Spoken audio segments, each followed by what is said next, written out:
dana yang masuk untuk donasi Gala Sky Ardiansyah, putra Vanessa Angel dan Bibi Ardiansyah, terus bertambah. Sahabat Vanessa Angel, Marisha Icha selaku penggagas donasi tersebut menyebut uang yang masuk sudah lebih dari 1,8 miliar rupiah. Donasi tersebut rencananya digunakan untuk membelikan rumah untuk Gala Sky. Namun sayangnya, dengan nominal tersebut, rupanya masih belum cukup untuk membelikan rumah Gala. Pasalnya, menurut pengakuan Marisha, rumah di Jakarta harganya lebih dari 2 miliar rupiah. Selain itu, rumah yang saat ini ditempati Gala yang masih berstatus kontrakan harganya lebih dari 3 miliar rupiah. Senada dengan Marisha, Faisal, ayah Bibi Ardiansyah juga mengakui jika uang tersebut belum cukup untuk membeli rumah. Belum cukup, kalau soal rumah cari saja.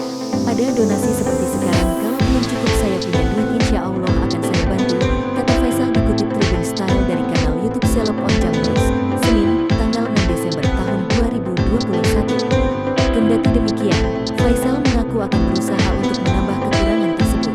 Saya usahakan carikan bagaimana caranya pasti itu, imbuhnya. Meski mengaku akan membantu, namun Faisal tidak menolak jika ada donatur yang siap menanggung kekurangan biaya membeli rumah untuk Gala. Jika hal itu benar-benar terjadi, Faisal merasa sangat bersyukur dan merasa senang sekali.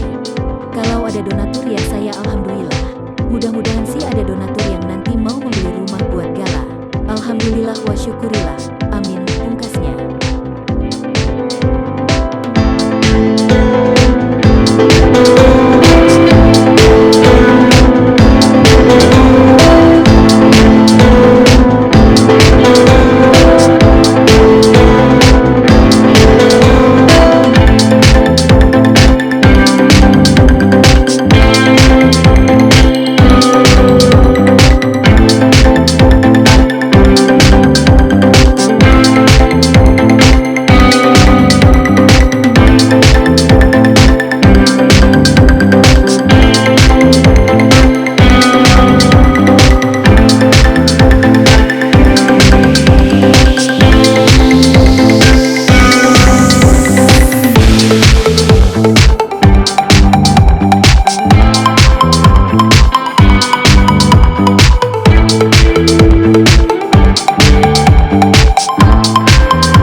Thank you.